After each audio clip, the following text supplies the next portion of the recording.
Hello, welcome to the video series on understanding culturally and linguistically appropriate services.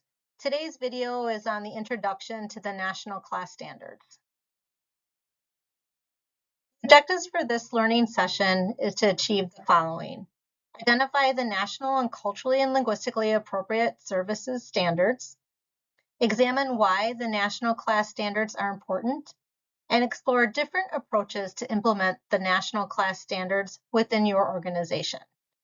Our goal is, after this video series, you'll have a high-level understanding of the whats, the whys, and the hows of the National Class Standards.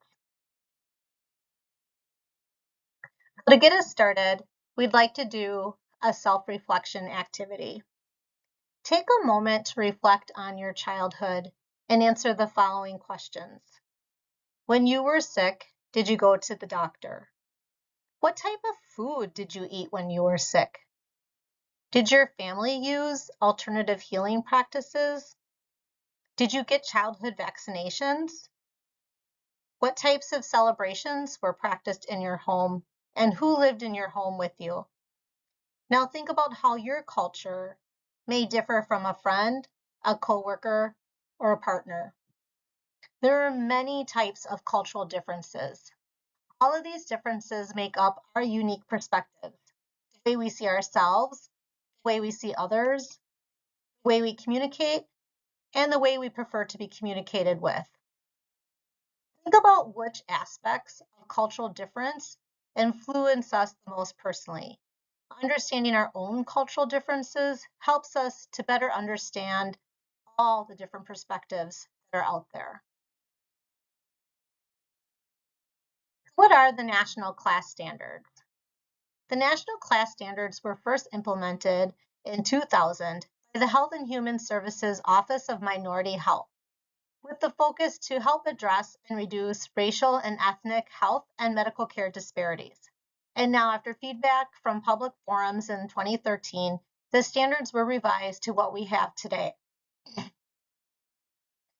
National Class Standards were developed to ensure the availability of culturally and linguistically appropriate health care and medical services of anyone and everyone who needs care.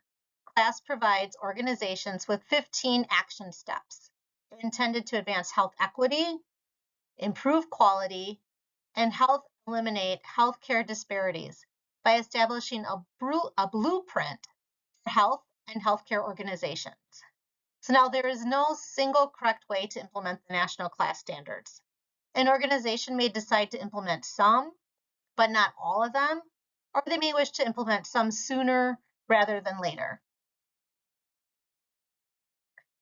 So getting started. In order to get started, as mentioned, there's no single correct way to implement the National Class Standards. However, it's important to have an understanding of how your organization may choose to move forward. It's important to review and understand the National Class Standards. And now we'll have a more in-depth review of each standard in future videos. In addition, an implementation checklist and a blueprint will help guide you through your organization's processes. National Class Standards are located at the links listed in this slide. So now for visual reference, we also have a screenshot of what the Health and Human Services Department website official copy of the National Class Standards looks like.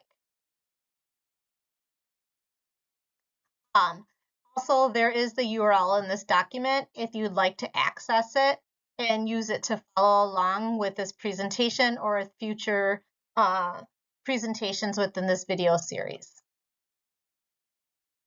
Undergoing an organizational transformation through the incorporation of the National Class Standards can seem like an overwhelming task. An approach that could be used is an organizational assessment or a checklist, such as the example checklist on this slide. We've also included the link to the checklist at the end of this presentation at the bottom of the slide. Completing an organizational assessment will give you an idea of what is currently occurring in your organization and the areas that can be worked on. There is no single correct way to implement the National Class Standards. However, this checklist may help you determine what standards you want to implement now versus at a later time. The National Class Standards Blueprint serves as a comprehensive guide for health and human services organizations. Its purpose is to promote culturally and linguistically appropriate services while embracing a broader definition of culture. This definition encompasses not only race, ethnicity, and language, but also elements such as sexual orientation and gender identity. Here are key points about the National Class Standards Blueprint. The purpose of the blueprint aims to advance health equity, enhance quality, and eliminate healthcare disparities. It provides a roadmap for organizations to create inclusive and respectful environments. The blueprint discusses implementation strategies for each of the national class standards. It outlines practical steps to integrate these standards into policy and into practice. Alongside the implementation guidance, the blueprint offers additional resources for a deeper understanding of each standard. For those interested in exploring the blueprint further, you can find it on the Think Cultural Health website. It's a valuable tool for fostering culturally competent care and promoting health equity. To recap what we've learned, the national class standards were developed to ensure the availability of culturally and linguistically appropriate healthcare and medical services of anyone and everyone who needs care.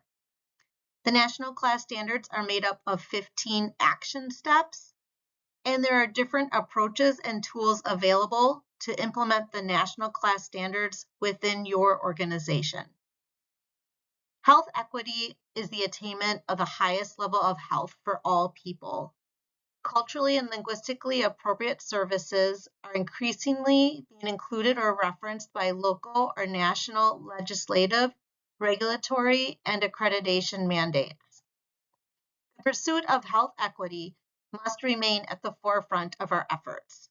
CLAS is a way to improve the quality of services provided to all individuals, which will ultimately help reduce health disparities and achieve health equity for all. And if you have any additional questions, please do not hesitate to contact Superior Health Quality Alliance.